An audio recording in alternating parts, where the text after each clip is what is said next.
Assalamualaikum, apa kabar teman-teman semua? Semoga sehat selalu ya. Nah, pada video kali ini teman-teman ya, ada yang nanya di kolom komentar ya.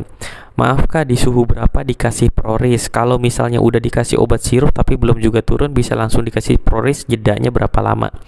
Ya, jadi di sini ada yang nanya seperti itu teman-teman ya. Jadi di sini gue mau sampaikan, gue ini perawat bukan dokter. Ya, jadi teman-teman baiknya konsultasi ke dokter spesialis anak ya kalau memang pasiennya anak. Di sini gue hanya membagikan pengalaman gue pribadi. Ya kalau salah ya memang ini berdasarkan pengalaman gue. Kalau teman-teman mau ambil silakan pengalaman gue. Kalau nggak diterima juga nggak apa-apa, nggak masalah. Jadi sebenarnya anak demam itu ya beberapa dokter anak bilang nggak usah langsung dikasih obat buru-buru. Ya biarinin aja dia demam karena memang respon antibodinya melawan kuman. Itu gue setuju sih teman-teman ya. Tapi ada hal lain yang gue pikirin teman-teman.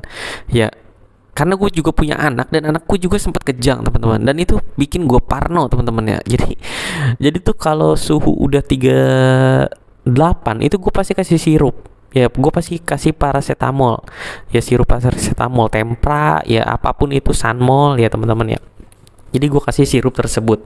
Nah, tapi ada memang beberapa pandangan dari dokter spesialis anak, ya biarin aja supaya antibodinya tuh kuat dalam melawan kuman berdasarkan penelitian bla bla bla. Itu gue juga setuju. Ya cuma di sini teman-teman tersilakan mau pakai pendapat yang mana. Dan masalah sirup ya berapa kali bisa diberikan? Itu tiap per 4 jam sirup boleh diberikan. Nah, kalau gue pribadi ya pada suhu berapa gue kasih Proris ya. Jadi gue udah kasih sirup nih tapi demamnya masih. Nah, itu biasanya di suhu 39 teman-teman, karena gue parnoan ya. Di suhu 39 itu pasti langsung gue kasih Proris teman-teman. Ya jadi jangan sampai nunggu 40 karena gue takut kejang berulang gitu teman-teman. Gue takut ya anak gue kejang lagi. Ya jadi memang baiknya teman-teman konsultasi ke dokter spesialis anak ya, karena gue bukan dokter ya teman-teman ya, gue cuman perawat.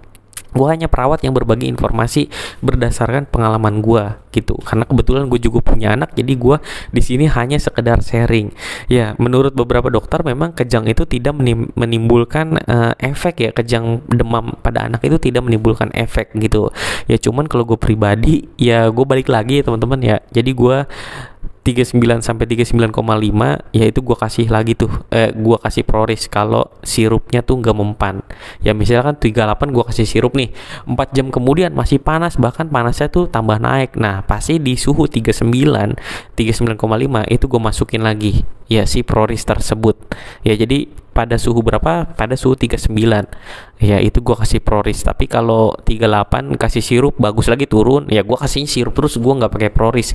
Jadi jangan mentang-mentang wah kalau pakai lewat anus nih, obat supositoria lewat anus Proris itu lebih efektif. Ya enggak juga teman-teman ya, kasihan ya nanti anaknya trauma dimasukin itu ya, mungkin sakit ya, gue juga nggak tahu ya, karena kan gue waktu anak juga gue nggak tahu dimasukin obat tersebut sakit apa enggak ya, tapi memang tidak nyaman, intinya seperti itu ya teman-teman. Silakan konsultasi ke dokter spesialis anak ya.